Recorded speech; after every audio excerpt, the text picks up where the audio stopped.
ওয়ালাকাদ কানা রাজুলু ইয়াহাদ্দিসু ইনদান নবী সাল্লাল্লাহু আলাইহি ওয়াসাল্লাম, এক ব্যক্তি বিশ্ব নবীর সঙ্গে মিথ্যা কথা বলল। ফামা ইয়াজালু ফি নাফসিহি, বিশ্ব নবী চিন্তিত হয়ে গেলেন।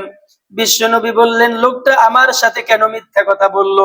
নামাজে যায় সেখানেও সেই চিন্তা, কাজে যায় সেখানেও সেই চিন্তা। এরপরে আল্লাহর রাসূল বললেন, হাত্তা ইয়ালামা আন্নাহু কাদ আহদাসা মিনহা তাওবা, যতক্ষণ পর্যন্ত এই ব্যক্তি তাওবা না করে ততক্ষণ পর্যন্ত আল্লাহর রাসূল পেরেশান হতে থাকেন। এক ব্যক্তি আল্লাহর রাসূলের সাথে মিথ্যা কথা বলছে, ফামা ইয়াজালু ফি নাফসি, বিশ্বনবী জানছে। এখন সে সব সময় চিন্তা করে যে এই লোকটি, এই ব্যক্তি আমার সাথে কেন মিথ্যা কথা বলল। এই টেনশন তারে ধরে বসছে, টেনশন ছাড়তেছে না। এরপরে যখন সে শুনছে হাত্তা ইয়ালামা আন্নাহু কাদ আহদাসা মিনহা তাওবা, ওই ব্যক্তি তাওবা করছে মিথ্যার জন্য, তখন রাসূল পেরেশান মুক্ত হইছে। তাহলে দেখেন, আল্লাহর নবী মিথ্যাকে এতটা ভয় পাইতেন।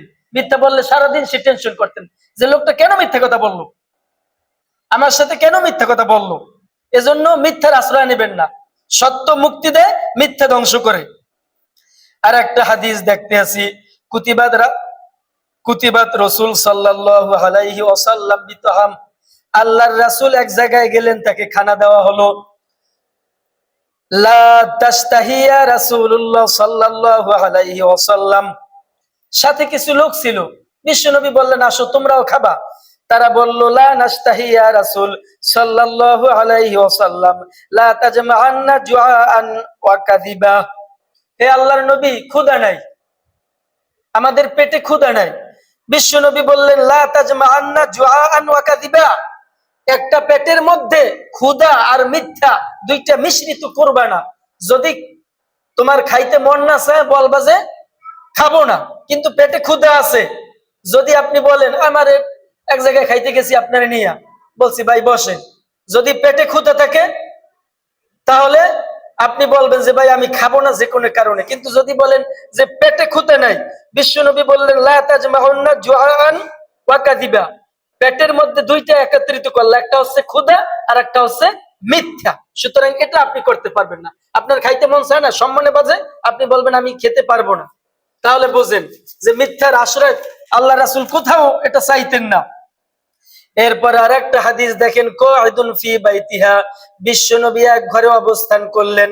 ফাকালাত, ওই ঘরের মহিলা তাহাল, তার সন্তানকে ডাক দিল, আসো। উতিয়া ফাকালা লাহা রাসূল সাল্লাল্লাহু আলাইহি ওয়াসাল্লাম ওমা আরাদতু, ওই মহিলা বলল, বাবা আমার কাছে আসো, আমি তোমাকে কিছু দেব। সন্তানকে ডাক দিছে মা, যে বাবা আমার কাছে আসো, তোমাকে কিছু দেব। আল্লাহ রাসূল দৃশ্যটা দেখছে। আল্লাহর রাসূল বললেন, ইন তুতিহি, বলাত, তুমি কি আসলেই তোমার সন্তানকে কিছু দিবা?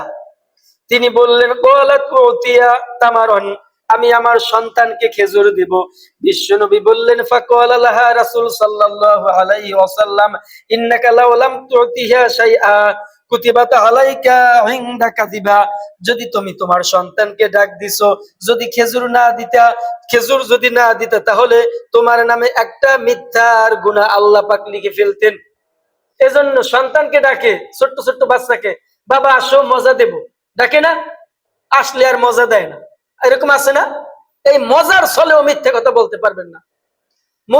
মুরগিরে ডাকে, মহিলারা ডাকে না, কবুতরে ডাকে, খাদ্য দেবো, আসো আসো, কিন্তু খাবার দিলেন না।